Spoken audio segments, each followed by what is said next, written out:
Denis Xluc. Enchanté. Ah, c'est bon. Denis Xluc. Félicitations pour ton nouvel carte. Ah, merci. C'est le premier de la journée. Bonjour, bienvenue au club de comptabilité de gestion. Juste avant de commencer, j'aimerais rappeler le public d'éteindre leur cellulaire et toute chose qui pourrait déranger ou participer. Est-ce que je vous disais les règlements en français ou en anglais? Français. Les liens annuels financiers 2016. Avant de débuter, pouvez-vous confirmer que vous êtes l'équipe F? Oui. Confirmé. Je vous rappelle que vous avez un maximum de 20 minutes pour présenter, suivi d'une période de questions de 5 minutes. J'ai affiché le temps restant à l'aide des cartons indicateurs à 10 minutes, 5 minutes, 2 minutes, 30 secondes et les 10 dernières secondes sur mes doigts. Je partirai le chronomètre lorsque vous commencez. C'est bon. Vous pouvez commencer quand vous êtes prêt.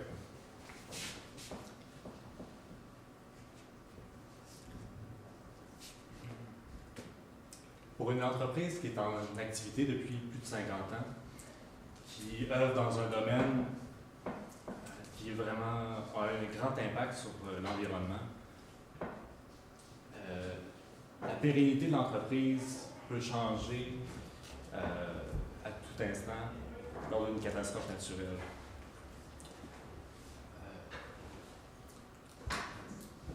La société Tempest, en fait, elle œuvre dans la conception et la fabrication d'équipements sportifs spécialisés.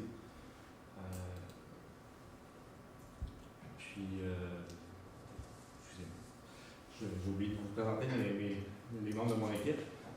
On a ici Dominique Dubuc, M. Derek Hubert, moi-même, David Sirois. Donc, en fait, on va faire un petit portrait de la présentation. Donc, au niveau de la présentation, on va y aller avec une analyse de la situation de l'entreprise, un volet développement durable, une analyse en fait des flux et des coûts associés à chacun des produits. On va regarder les modes de financement du projet donc, selon le modèle choisi. On va traiter des améliorations à apporter à la gouvernance, parler des recommandations, présenter nos conclusions. Donc, au niveau de l'analyse de la situation, en fait, on vous présente un peu les forces qu'on a décelées. Carrément, l'important là, chez Tempest, c'est le côté, le fait qu'il soit leader mondial dans le domaine des équipements spécialisés sportifs. Donc, en fait, c'est vraiment la réputation qui est.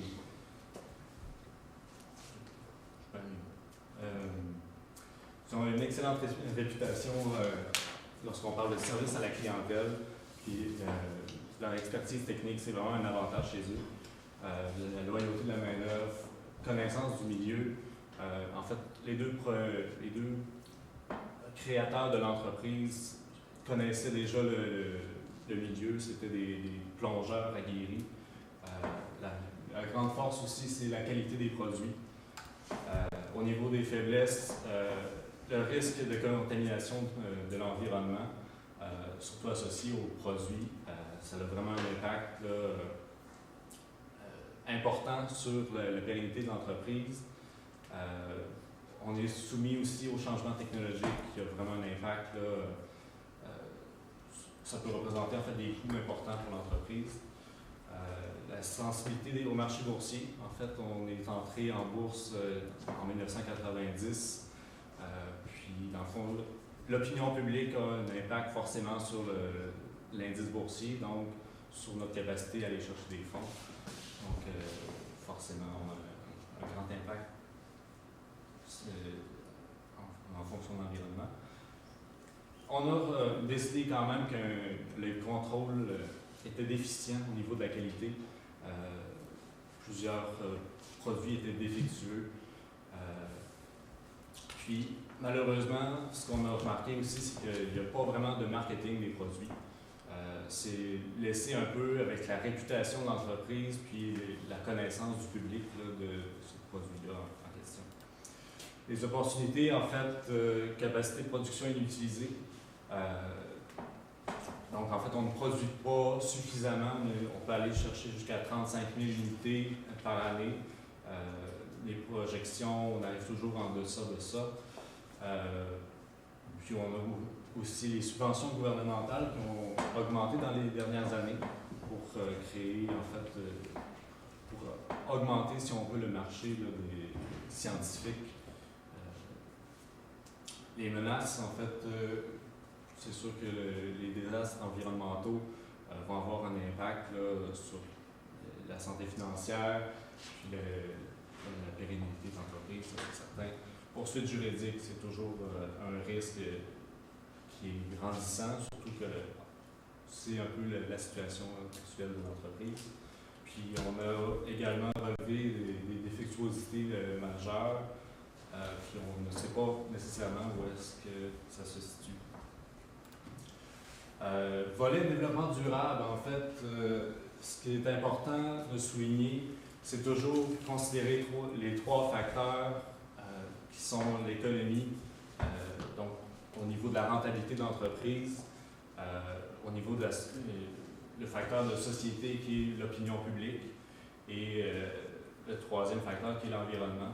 En fait, c'est toujours de considérer l'impact que nos actions de l'entreprise vont avoir sur chacun de ces facteurs-là, puis pour, dans le fond, cibler, puis évaluer, dans le fond, quel impact qu'on va avoir sur le marché. C'est toujours des considérations qui sont importantes à garder en tête lorsqu'on planifie des projets, qu'on lance des nouveaux produits. Puis chez Tempest, ça ne fait pas exception à ce sujet-là. Je vais passer la parole à... Merci, David. Bon, moi, dans le fond, je vais vous présenter chacun des modèles, chacun de vos produits, les deux produits, dans le fond. Avec, on a fait une analyse, dans le fond, avec chacune des possibilités financières, des choix financiers qu'on pourrait faire pour se financer.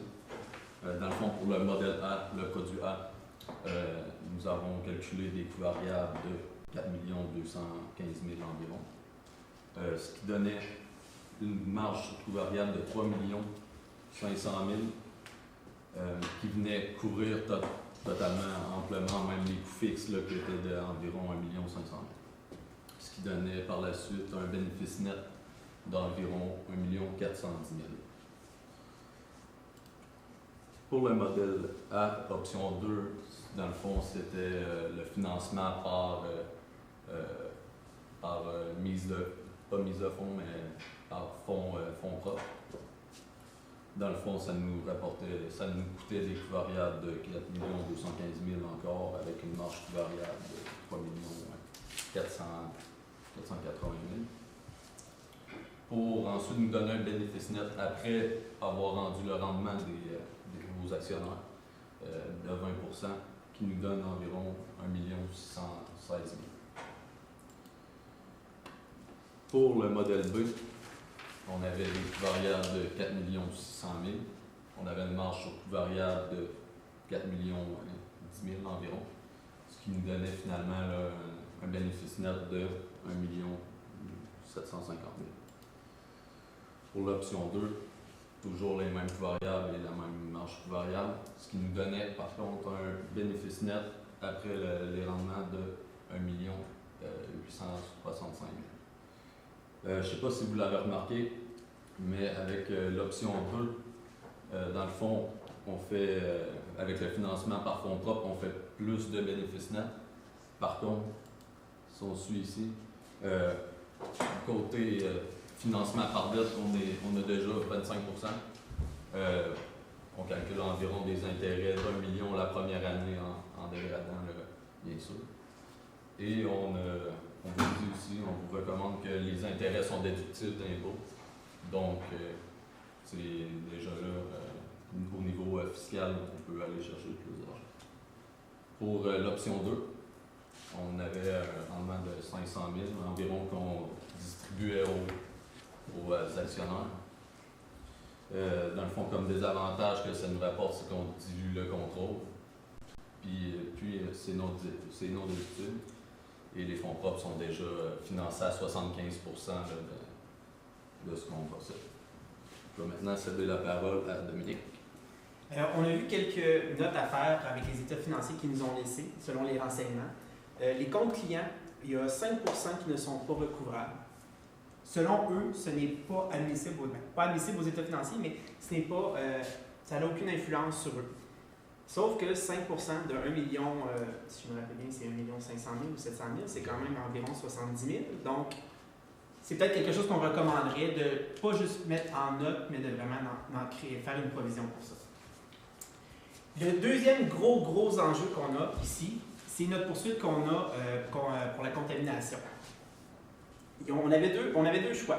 Soit aller pour 100 millions de dollars en entente à l'amiable et à payer dans les 90 jours, ou une somme estimative à 85 millions en frais juridiques selon les règles, pas les règles, mais selon ce qu'on a estimé qui pourrait arriver. Donc, c'est surtout ici le grand enjeu. Il faudrait au moins avoir minimum une provision.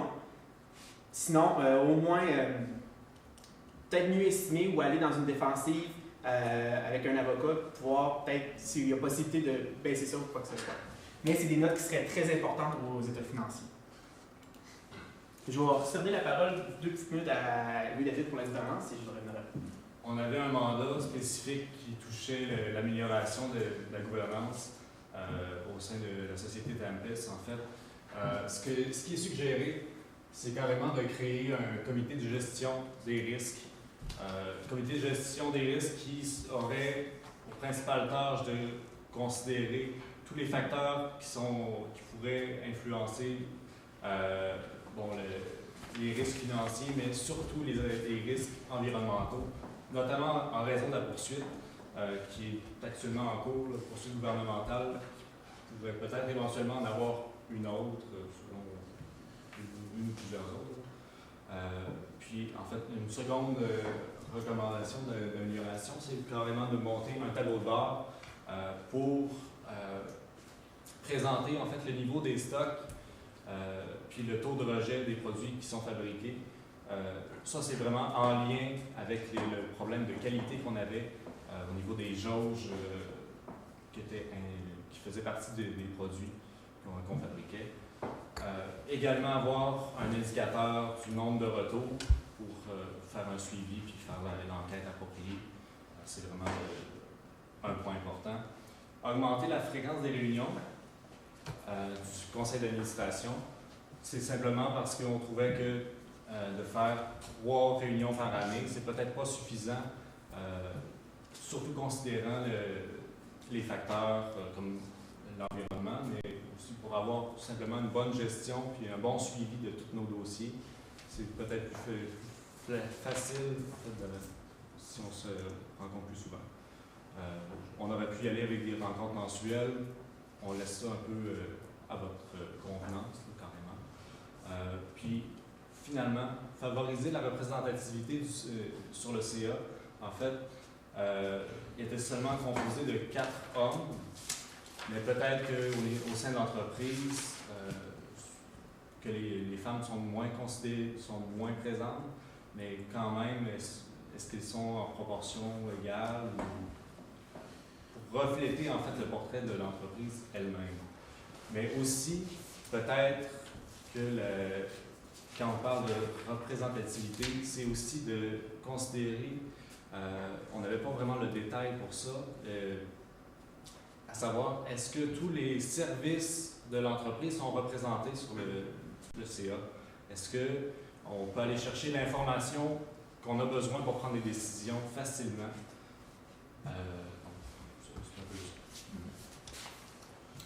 Pour ce qui est de nos recommandations, premièrement, pour nous et pas juste pour nous, mais pour l'entreprise, selon sa vision à elle, tout ça, le modèle B est le modèle qu'on veut. Respecte l'environnement, moins de réparations, il rouille beaucoup moins sur l'eau, donc ça rejoint toutes nos valeurs, qui, on va dire beaucoup, on est sur le développement durable. Pour ce qui est de revoir les structures de gouvernance et mettre en place un tableau de bord, bien, comme Louis-David l'a dit, il faut avoir une meilleure idée de ce qui se passe parce qu'il semble avoir un manque de contrôle dans l'entreprise pour certains aspects. Donc, ce serait super important. Après ça, comme je vous l'ai déjà dit, le gros enjeu, c'est la poursuite. Nos recommandations là-dessus, c'est soit une meilleure défense, trouver une nouvelle stratégie pour abaisser les coûts, parce que 85 millions, malgré les bons bénéfices qu'on a chaque année avec le produit B, c'est impossible de tout payer ça, à moins de se financer sur très longtemps. Donc, on a le choix de soit trouver une nouvelle défense ou ça va être basiquement une fermeture ou quoi que ce soit, mais il faut trouver quelque chose parce que sinon, faire notre modèle, prendre le. Excusez-moi. Investir pour faire le modèle B ne sert absolument à rien, ça va seulement créer plus de dettes, donc aucun avantage à faire ça. Donc, c'est vraiment un enjeu super important. Après ça,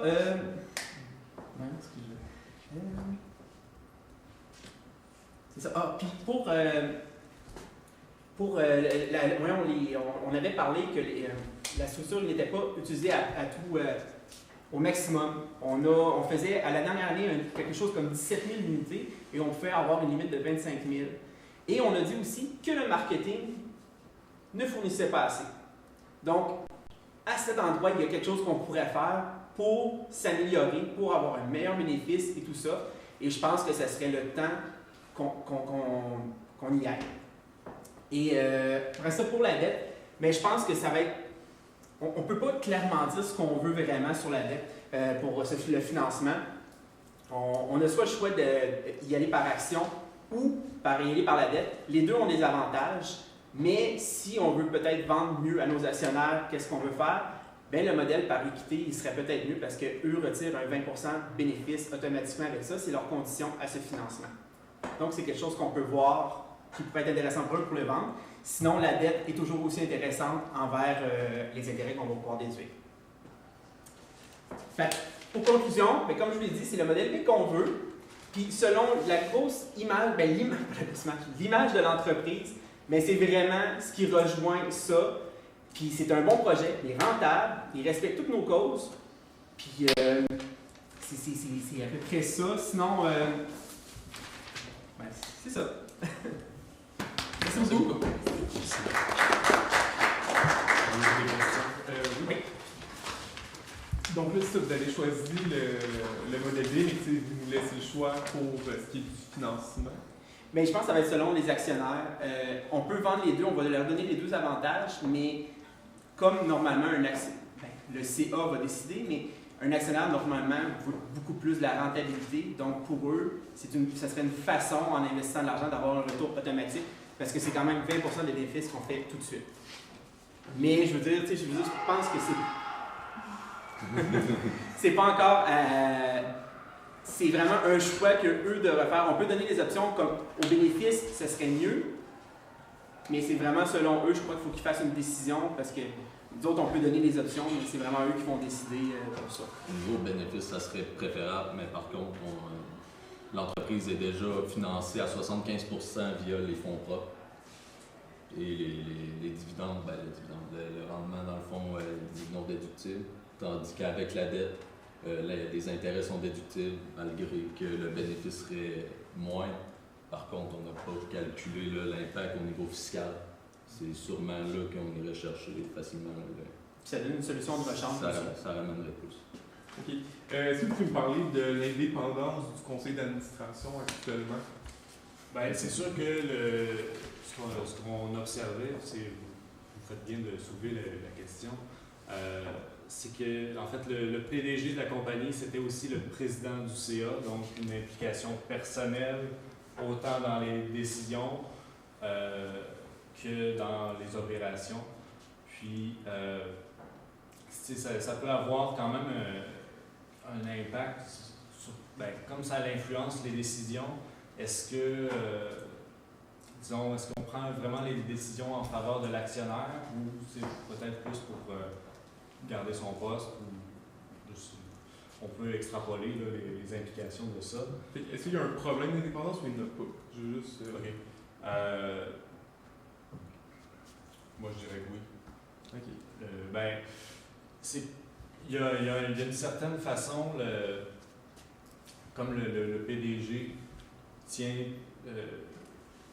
est comme sur deux chaises. C'est comme c'est juge et jury, là, carrément. Il rend compte à lui-même, donc indépendance. Mais c'est de savoir aussi s'il y a assez d'informations pour réaliser son poste aussi. Ça peut être des lacunes de la compagnie. On a parlé de tableau de bord. Un président, normalement, a un tableau de bord de cette compagnie, mais est-ce qu'il est assez complet pour lui donner toute l'information et justement avoir son rapport d'indépendance qu'il va lui donner, qu'il agit bien, c'est selon son poste, c'est des choses qu'il faudrait voir aussi. Je me demandais, vous n'avez pas parlé beaucoup là, du problème de jauge qui était défectueuse, d'un problème d'approvisionnement. Je me demandais si vous aviez des idées là, pour éviter une solution, qu'une situation comme ça se reproduise. Ça serait surtout au niveau de l'approvisionnement qu'il faudrait peut-être négocier avec si c'est au niveau du fournisseur qui a eu un problème qui n'a pas été capable dans le fond, de nous fournir la pièce. En gros, ça serait de peut-être négocier avec celui-ci pour avoir une baisse de prix ou que parler avec lui s'il peut nous fournir réellement ce qu'on a besoin pour produire le produit, le vendre, les unités. Louis-David a aussi parlé d'un contrôle de la qualité. Ça peut entrer en jeu aussi. Peut-être que nos procédés sont peut-être pas encore assez fiables pour ça. Donc forcément, c'est un enjeu qu'il faut mettre un point fort dessus. Donc, c'est à revoir ça. Puis le contrôle de qualité, c'est pas seulement du produit, c'est du procédé. Donc, forcément, il dit, dans nos informations, il nous parlait que le fournisseur, mais aussi que l'employé n'avait pas nécessairement parlé de ça. C'est des choses qu'il faut changer. C'est du contrôle interne, donc c'est de là aussi qu'on a besoin de régler le problème. Vous avez décidé de ne pas utiliser la vanne. Pourquoi? La vanne? Ouais. Malheureusement, on a eu quelques pépins avec les Excel et Okay. on avait l'intention de le remettre justement pour voir retour sur l'investissement, mais malheureusement, on a Ok. pas eu le temps. Parfait. Puis, pour le fun, quel taux vous avez utilisé au début? 8%. Ça, 8%. Pourquoi? Parce qu'en fait, on avait un financement au niveau le rendement attendu des actionnaires était de 8%. Okay. Ouais. Puis vous aviez également dans l'option 1 le financement par dette qui nous donnait également un coût de 8%. Donc on s'est dit, c'est 8%. Fin de la période. Merci.